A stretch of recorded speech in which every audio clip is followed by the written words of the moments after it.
Aula de hoje, Roma Antiga, com o professor Lourival.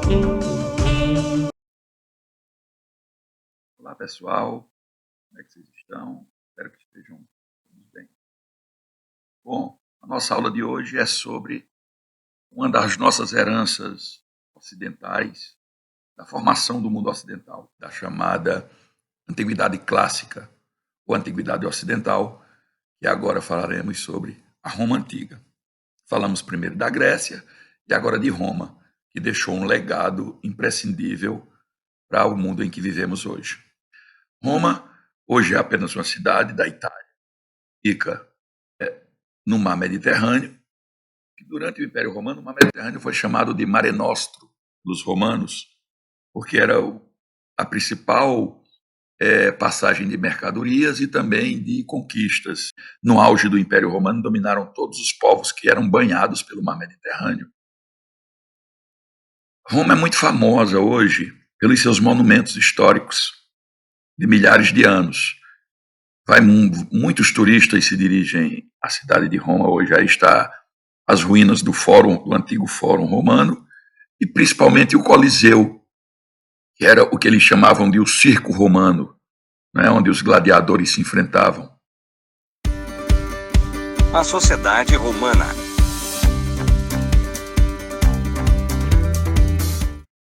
A sociedade romana ela se dividia em 5 partes. Nós tínhamos no topo, no ponto alto, os patrícios, seguido pelos plebeus, depois os clientes, os escravos, que eram a base econômica da antiguidade, principalmente em Roma. Os escravos eram a base econômica. O escravo que colocava alimento na mesa do exército romano, para que eles tivessem tempo de treinar ou de se militarizar. Assim como na Grécia Antiga também, mas Roma vai expandir isso a um nível altíssimo. Vai fazer muitas conquistas e conquistar outros povos. E os escravos libertos, ou ex-escravos, que isso era possível em Roma. Inclusive, eles podiam até usar o sobrenome do antigo dono, né, da família dele. Vamos ver cada camada dessa em detalhes. Comecemos pelos patrícios. Os patrícios, eles se diziam descendentes dos fundadores de Roma, né? Eles compunham a nobreza, eram o topo da pirâmide social, possuíam mais terras, mais escravos e ocupavam os melhores cargos, principalmente o Senado, que é um órgão muito forte que vai surgir no Império Romano. O Senado, durante a República, ele homogeneamente pelos patrícios. E curiosamente, como sempre na história, era a minoria da população que mandava na esmagadora maioria. Depois dos patrícios, nós temos os plebeus. Inclusive é da palavra plebeu que vem a palavra plebiscito, né? Que era quando você faz uma consulta ao povo, um plebiscito de plebeu. A maioria da sociedade romana, dos romanos livres, composta de pequenos comerciantes, artesãos, né? Trabalhadores livres. Eles tinham poucos direitos políticos no início, depois eles vão conquistar alguns direitos. Eram proibidos, entre outras coisas, de se casarem com patrícios.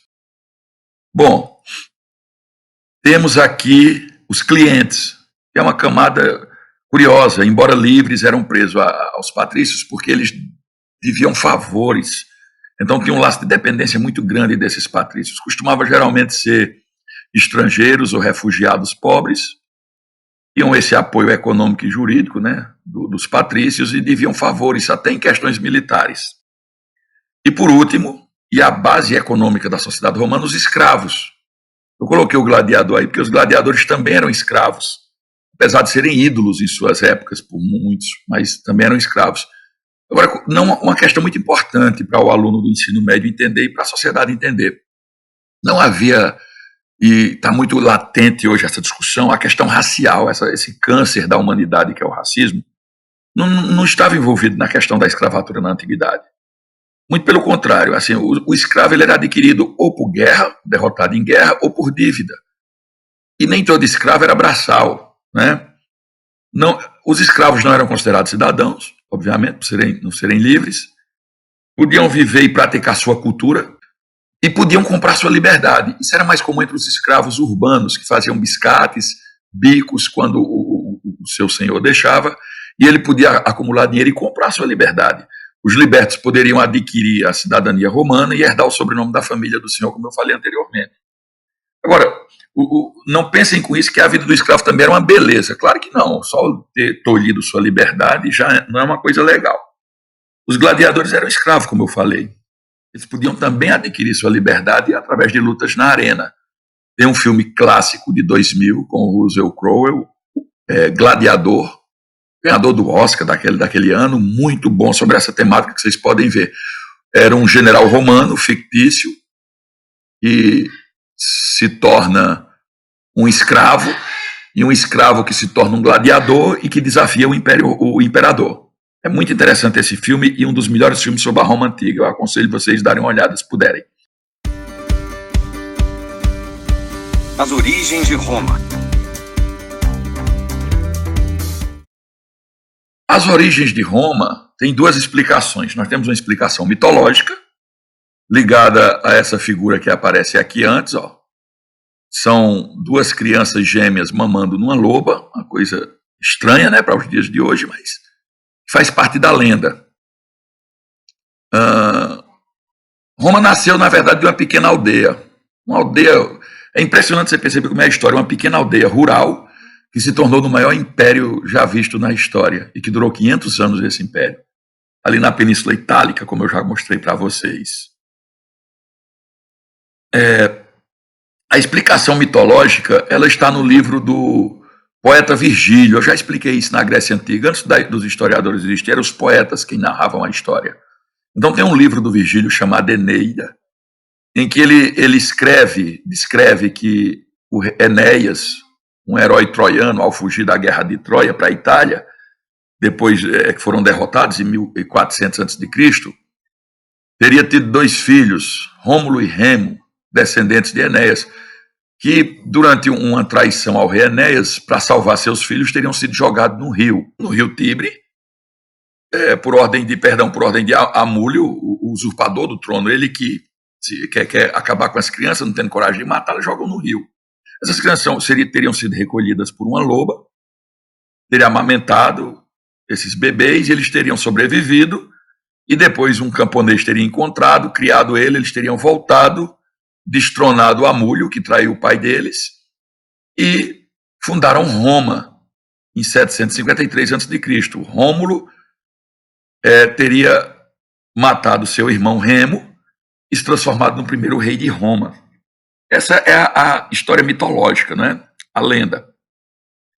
Agora, do ponto de vista histórico, por volta do século XVIII a.C., os historiadores apontam que Roma resultou da mistura de 3 povos inicialmente, que foram habitar a região da Península Itálica.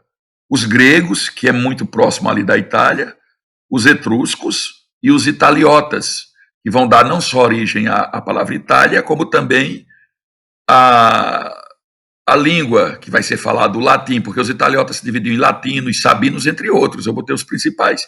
E essa língua latina vai ser a língua principal do Império Romano. Períodos da história romana. A história romana ela se divide em 3 partes clássicas didáticas. A monarquia, que foi de 753 a 509 a.C., a república, que foi ali do século V ao século I a.C., e o Império Romano, que começa em 27 a.C. e vai até 476 depois de Cristo. Inclusive, o fim do Império Romano do Ocidente é o que marca o fim da Antiguidade, didaticamente, obviamente, e o início da Idade Média. A monarquia romana. Na monarquia romana, que é a primeira forma de governo na Roma Antiga, que é uma forma mais primitiva, lá no começo ainda uma Roma pequena, mas o rei já exercia funções executivas, judiciais e religiosas. Havia uma divisão interessante aí. Havia a Assembleia Curiata, eram 30 chefes de família, né, do povo, 30 patriarcas, digamos assim. A função deles mudou ao longo dos séculos, que não é uma coisa estática. Mas eles eram responsáveis por elaborar leis, recursos jurídicos e ratificar a própria eleição do rei. Em certo período, essa Assembleia deteve mais poder que o Senado. O Senado, como o próprio nome diz, a palavra Senado vem de sênior, que forma senador depois, que no latim significava ancião, senhor. Era, geralmente homens de 60 anos de idade ou mais. Era composto por patrícios, exclusivamente, assessorava o rei e tinha o poder de vetar as leis apresentadas pelo monarca. Então, o Senado, gravem o que eu estou falando para vocês, é a instituição mais forte da história romana. Até durante o Império, os imperadores tinham poder máximo, mas o Senado era a grande ameaça sempre. As lendas narram os acontecimentos dos 7 reinados da época. Quer dizer, durante o governo dos 3 últimos reis, que eram etruscos, o poder político dos patrícios declinou. Os patrícios foram perdendo espaço. Então, a aproximação do rei no final da monarquia de Tarquino Soberbo com os plebeus descontentava os patrícios, que achavam que estavam perdendo poder. Então, em 509 a.C., o último rei etrusco, Tarquino, o Soberbo, ele é deposto e um golpe político marcou o fim da monarquia, iniciando então o período republicano. A República.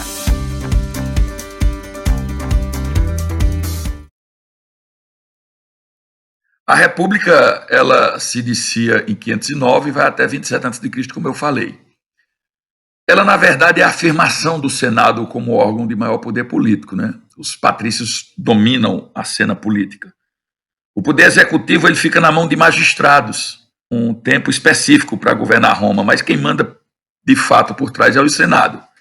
A República é um período também muito conturbado, marcado por luta de classes entre patrícios e plebeus. Os plebeus vão lutar bastante em busca de direitos. Roma vira uma cidade rica e cosmopolita. O que quer dizer isso, cosmopolita? Gente do mundo inteiro que eles conheciam, e o comércio e produtos de todas as partes que a gente possa imaginar ao alcance da época, se dirigiam para Roma. Roma começa a ser uma cidade grande. Circula produtos, como eu falei, né? O comércio enriquece famílias plebeias.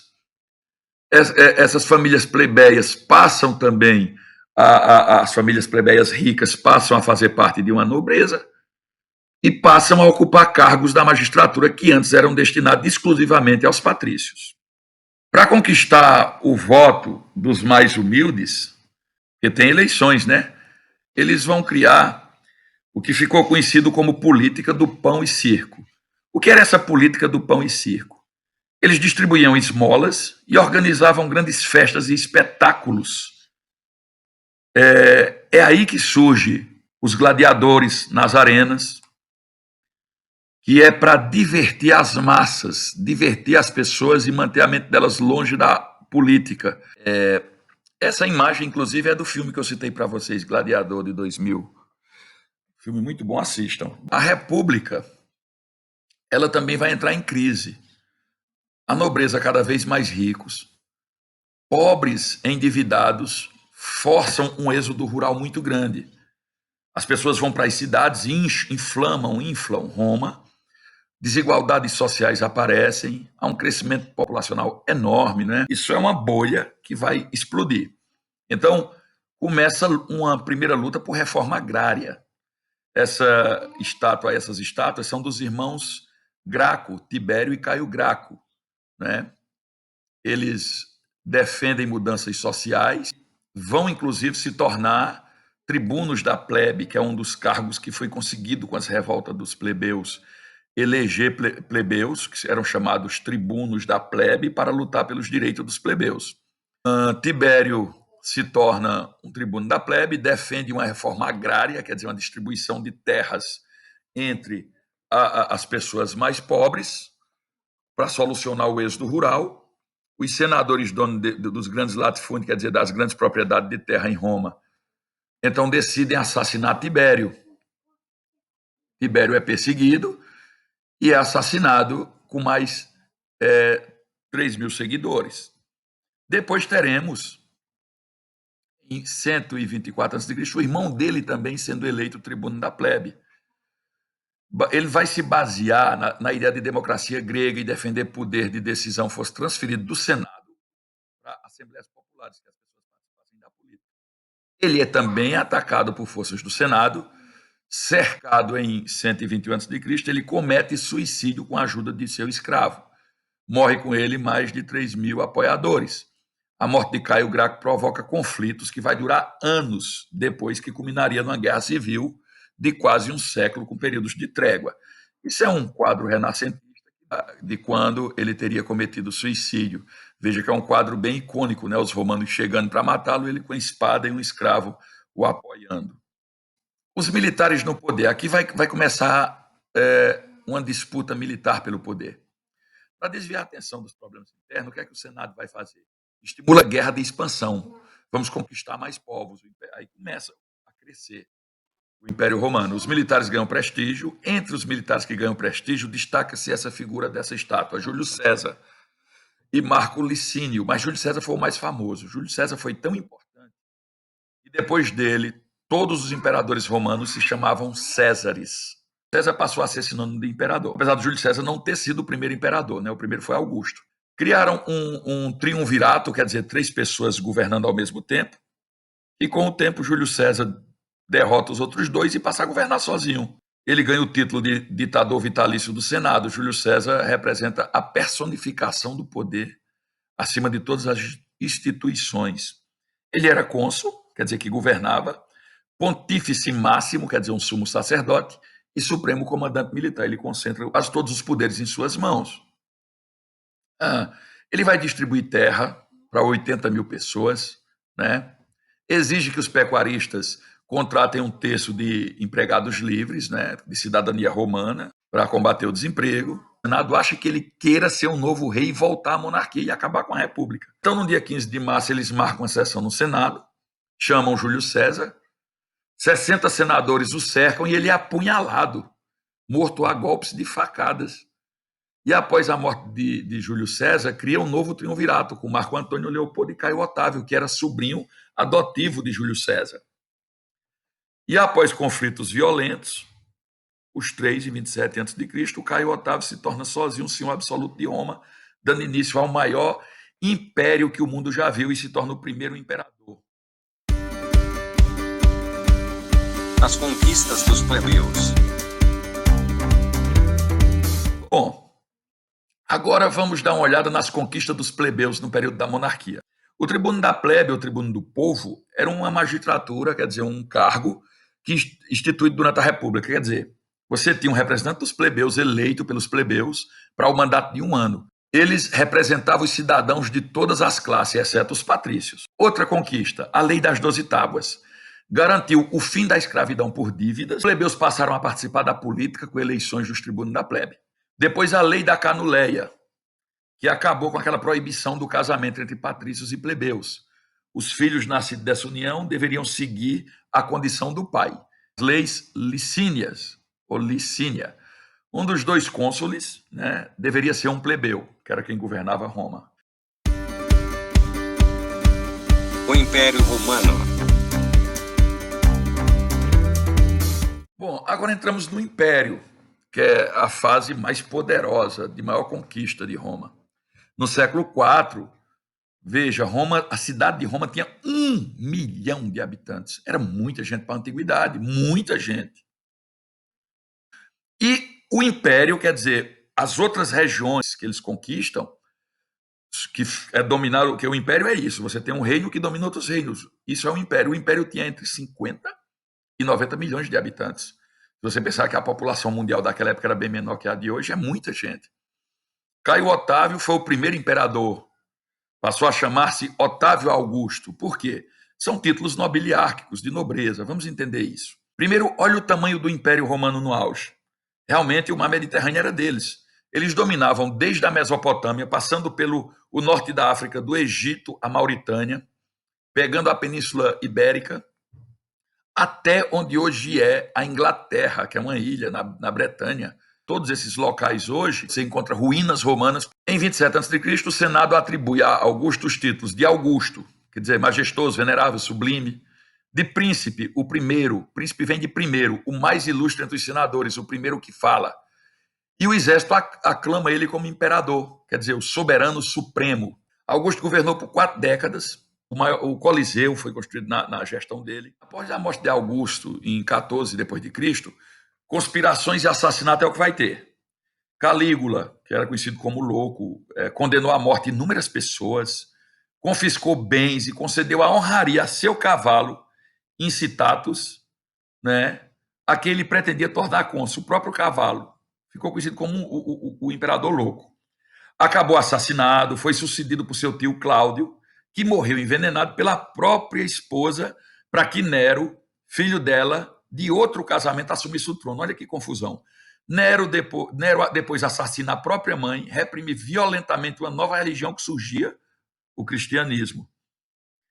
Após a morte de Nero por suicídio, assume novamente um militar, o general Vespasiano, período de maior esplendor do Império Romano, né? O modo de vida romano passa a ser imitado pelas províncias, há uma melhora sensível, né?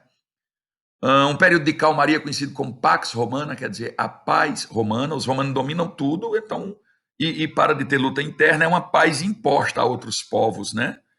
Pela força do exército romano. A divisão do Império Romano.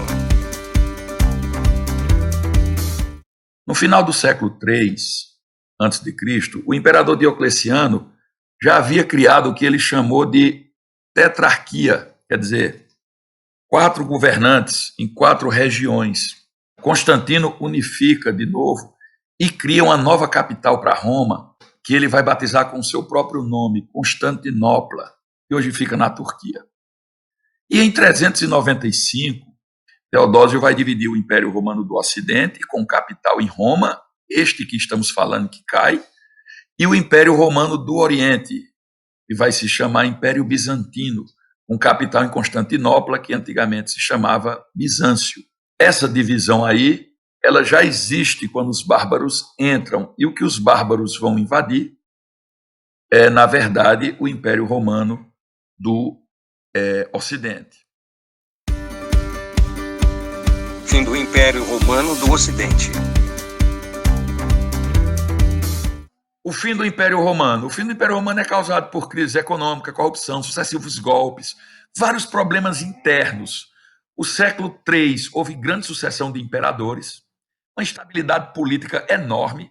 Em 50 anos tivemos 16 imperadores diferentes, muitos deles mortos por conspirações, traídos.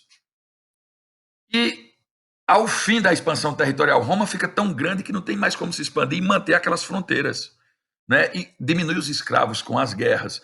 Menos escravos, a economia cai. É uma economia escravocrata, sempre lembrem disso. Então, há diminuição de produção agrícola, os alimentos ficam mais caros, fomes, revoltas, dificuldade de manutenção do exército nas fronteiras, que é bem longe da cidade de Roma, né? Você vê lá no Oriente Médio, tinha soldados, no Egito tinha soldado, e manter essas tropas alimentadas era caro. As fronteiras tornam-se vulneráveis a ataques estrangeiros, ficou difícil administrar, principalmente as províncias distantes. Temos uma nova religião que surge, que vai se expandindo. Em 313, o próprio imperador Constantino se converte ao cristianismo. Em 391, o cristianismo se torna a religião oficial de Roma.